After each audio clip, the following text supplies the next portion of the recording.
자, 오늘의 시사평론, 대한민국의 시사 레이더 리엘 파트너스 이승기 변호사 연결되어 있습니다. 자, 이승기 변호사님 안녕하세요. 예, 안녕하세요. 예, 자, 오늘 첫 번째 이슈 뭡니까? 예, 오늘 이슈는 민주당은 경선 후유증, 국민의힘은 미신 논란입니다. 자, 지난 주말에 더불어민주당 대선 후보로 이재명 후보가 결정이 됐지만은 2위인 이낙연 전 대표 측이 어제 11일 무효표 관련 이의 신청서를 당 선관위에 공식 제출을 하면서 이게 뭐 후폭풍이 상당한 것 같습니다. 예, 예고했던 대로 이낙연 캠프 측에서 어제 오후 이제 이의 신청 서류를 제출했는데요. 네. 핵심은 정세균, 김두관 두 후보의 무효표 처리를 취소하고 결선 투표를 실시하라 이런 내용입니다. 네. 특히 이제는 공동 선대위원장이자 이제 전 원내대표였던 홍영표 의원도 이 기자회견을 열고 캠프 소속 의원 전원 명의로 결선 투표 실시를 촉구하기도 했고요. 네. 특히 이전 대표 측은 그 이전 대표 측 입장을 보면은 이 경선을 중도 포기한 이 정세균 전 총리가 얻은 표 한 2만 3천 표, 그리고 김두관 의원이 얻은 이 4,400표를 이 무효 처리하지 않고 유효표로 합산을 하면은 이재명 후보의 누적 득표율이 49.32%에 그쳐 50% 이 과반에 미치지 못한다라는 이런 논리인데요. 예. 경선을 포기하지 전까지 얻은 표는 유효표로 봐야 한다 이런 겁니다. 한마디로 당 선관위가 관련 규정을 이재명 후보에게 유리하게 해석했다라는 입장이고요. 자, 그런데 민주당 그 당원 당규를 보면은 사퇴자의 표는 무효로 처리한다. 사퇴자의 표는 무효로 처리한다. 이렇게 되어 있거든요. 예. 그러면 규정상 문제가 있는 겁니까, 이게? 일단 규정만 놓고 보면은 중도 사퇴자가 얻은 표를 무효 처리해서 최종 개표 결과에서는 제외하는 게 맞아 보입니다. 하지만 이전 대표 측에서는 이 규정은 소급되지 않고 장래에 효력이 있다라는 입장입니다. 일단 중도 사퇴자라도 지금 얻은 표는 유효하게 최종 결과에 산입을 하고요. 다만 사퇴를 선언한 이후에 얻은 표에 대해서는 이미 사퇴한 것이므로 무효 처리를 해야 한다라는 겁니다. 한마디로 지금까지 얻은 표는 인정을 해주자라는 거죠. 그리고 또 다른 이유가 하나 있는데요. 만약 중도 사퇴자가 얻은 표를 소급해서 다 무효 처리하면 정말 이 경선 중간에 어떤 후보가 사퇴하는지에 따라 이 가반 득표 여부가 달라진다는 겁니다. 그렇죠. 경선이 잘 진행이 되는데 예를 들어 1위와 2위가 박빙입니다. 그런데 갑자기 3위 후보가 사퇴하면 1위 후보가 가반 후보가 돼 결선 투표 없이 대권 후보가 될 수 있다는 거죠. 그렇게 되면은 그때는 이 선거인단 혹은 당원이 아니라 정말 3위 후보가 결선 투표 여부를 결정하는 이런 불합리한 상황이 발생을 한다는 겁니다. 그러니까 중도 사퇴자가 얻은 표를 소급해서 다 무효 처리한 건 안 된다라는 거죠.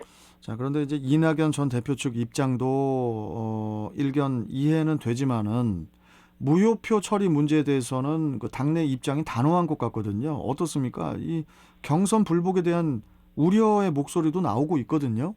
예, 그렇습니다. 이미 문재인 대통령이 청와대 대변인을 통해 이 이재명 후보의 민주당 대권 후보 지명을 축하한다라는 입장을 밝혔고요.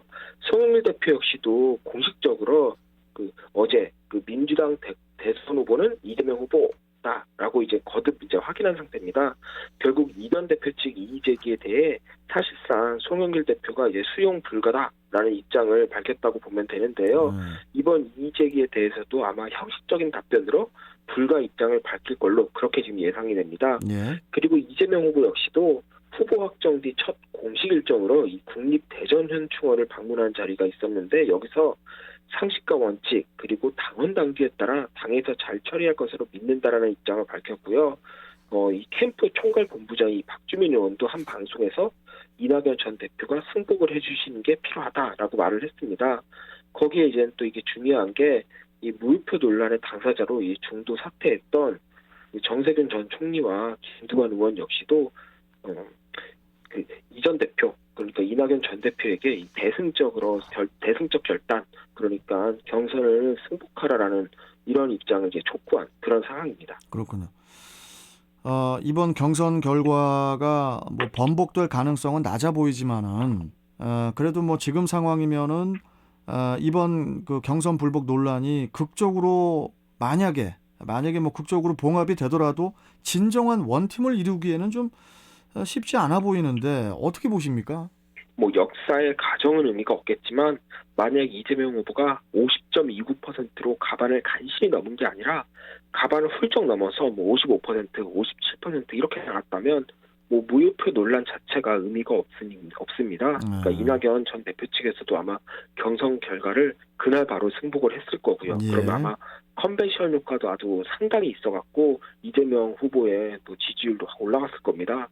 그런데 이낙연 전 대표도 뭐 이전부터 사실 내 사전에 불복이 없다라는 이야기도 한 상황이었지만 하지만 예상과는 달리 25만 표가 걸린 이 최종 3차 슈퍼위크에서 이낙연 전 대표가 뭐 60%를 넘는 아주 초대승을 거두면서 지금 이런 혼란이 발생을 한 거죠. 그렇다 보니까 뭐 이낙연 전 대표 측에서는 경선 결과에 쉽게 승복이 어려운 거고요. 또 어제 이제 캠프 측 입장문이 이제 이낙연 전 대표의 이제 블로그에 떴는데 거기서 보면은 결국 3차 슈퍼위크에서 나타난 표심이 결국 민심이다. 민심을 잡는 자가 대선도 잡을 수 있다.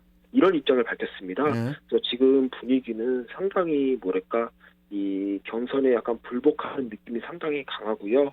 뭐 그런 측면에서 또 무효표에 대한 이의 제기도 이루어진 건데요. 뭐 아마 당에서 이의 제기를 거부하면 뭐 상당 기간 내분에 휩싸일 가능성이 높습니다. 특히 대장동 특혜 의혹 수사에서 이재명 후보의 연루 의혹이 전혀 안 나온다면 뭐 이런 내분도 일단 형식적으로는 봉합이 되겠지만 만약 조금이라도 의혹이 나온다면 그때는 이 내분 기간이 상당히 길어질 걸로 보이고요. 이재명 후보 흔들기도 아마 좀 진행되지 않을까 이렇게 보입니다. 자, 민주당으로서는 야당인 국민의힘보다 한 달 가까이 앞서서 일찌감치 대선 후보를 확정을 했지만은 남은 기간 그 당내 경선 불복 논란에다가 또 아까 말씀하셨죠, 대장동 개발 특혜 의혹까지 정말 안팎의 위기를 헤쳐나가야 하는 그런 상황에 처한 건데 이 부분은 앞으로 뭐 계속 또 지켜보기로 하고요. 자, 그러면 이제 국민의힘 경선으로 좀 가보겠습니다. 예. 자, 일단 2차 컷오프로 4명으로 이제 줄여졌는데 특히 눈여겨볼 게 TV 토론 일정이거든요. 그러니까 어제 첫 TV 토론이 있었고 앞으로 3주 동안 또 9번의 TV 토론이 예정이 되어 있어요. 예, 그 윤석열, 홍준표, 유승민, 원희룡 이렇게 4명으로 후보군이 압축이 됐고요. 11월경에 최종 대권 주자가 결정이 되는데 일단 카운터 파트너로 이재명 후보가 정해졌으니까 이제부터는 이재명 후보를 상대로 누가 더 경쟁력 있냐를 어필하는 게 이제 핵심이 됐습니다. 앞으로 뭐 내부 공방도 있겠지만 일단 4명의 후보들 모두 이재명 후보에 대한 전면전을 통해 자신의 존재감을 부각하는 것에 초점을 맞출 걸로 보이는데요. 소위 이제 반 이재명 전선으로 연합이 이루어질 걸로 보이고 어제 토론에서도 또 이런 부분이 또 중심이 됐습니다. 거의 뭐 대장동 특혜 의혹에 대한 뭐 거의 뭐 이재명 후보에 대한 이제 비판으로 이제 대동단결했다 이렇게 보면 되고요. 그리고 이번 경선을 보면 정말 특이한 게 국민의힘은 3주간 총 10번 TV 토론을 진행합니다. 일정을 보면은 이번 주랑 다음 주에 월수금 총 3번씩 6번이 이루어지고요. 그런데 어제 한 번 했죠. 그리고 마지막 3주차에는 월수 금일 총 4회 토론이 예정돼 있습니다. 특히 매주 금요일에는 이 마스 토론이라고 해서 1대1 토론이 이루어지고요. 그렇죠. 그 오는 15일에는 그 이번 토론회의 하이라이트가 될 윤석열 그 전 총장과 홍준표 의원의 그 1대1 빅매치가 이제 예정이 되어 있다고 하는데 단순 수치로만 비교를 해도 더불어민주당이 10주 동안 13차례 토론회를 열었는데요. 국민의힘이 지금 3주에 10번인 거지 않습니까? 예, 뭐 이는 무엇보다 이 토론을 중시하는 그래서 당 대변인도 토론으로 뽑은 이준석 당 대표의 의지가 담겼다고 보이는데요. 뭐 일반 국민들 입장에서는 뭐 토론회가 많으면 그만큼 후보에 대한 검증 기회가 많아지는 거니까 뭐 바람직하다라고 볼 수는 있습니다. 다만 하나 아쉬운 건 지금까지의 국민의힘 토론회를 보면은 이 한자로 왕자 논란부터 뭐 학문침, 천공 스님 논란까지 뭐 이제 정책보다는 네거티브가 좀 많았거든요. 이 토론회를 보고 나면 이 정책이 아닌 지금 말씀드린 약간 미신적인 내용이 더 기억에 남습니다. 그게 더 언론에서 화제도 되고요. 뭐 네거티브도 검증의 일종이라고 할 수는 있지만 계속 이렇게 진행이 되니까 이 토론회 자체가 좀 희화화되는, 그래서 국민의힘 후보 전체의 이제 격이 좀 떨어지는 그런 모습이 보였습니다. 뭐 네거티브는 좀 짧고 굵게만 하고 좀 나머지 시간은 좀 진지한 정책 대결이 좀 필요하지 않나 이렇게 생각을 합니다. 정말 뭐 민주당과 국민의힘 모두 그 뉴스 보도만 봐도 정책 대결로 열띤 토론이었다. 이런 평은 본 적이 없거든요. 그렇죠. 정말 좀 수준 높은 그런 경선이 되었으면 합니다. 자, 오늘 말씀 여기까지 듣도록 하죠. 고맙습니다. 예, 감사합니다. 네, 시사평론가 리엘 파트너스의 이승기 변호사와 함께했습니다. 자, 이제 날씨 알아보고 오죠. TVN 정보센터 갑니다. 최보미 캐스터. 네, 확실히 피부에 와닿는 아침 공기가 제법 차가워졌습니다.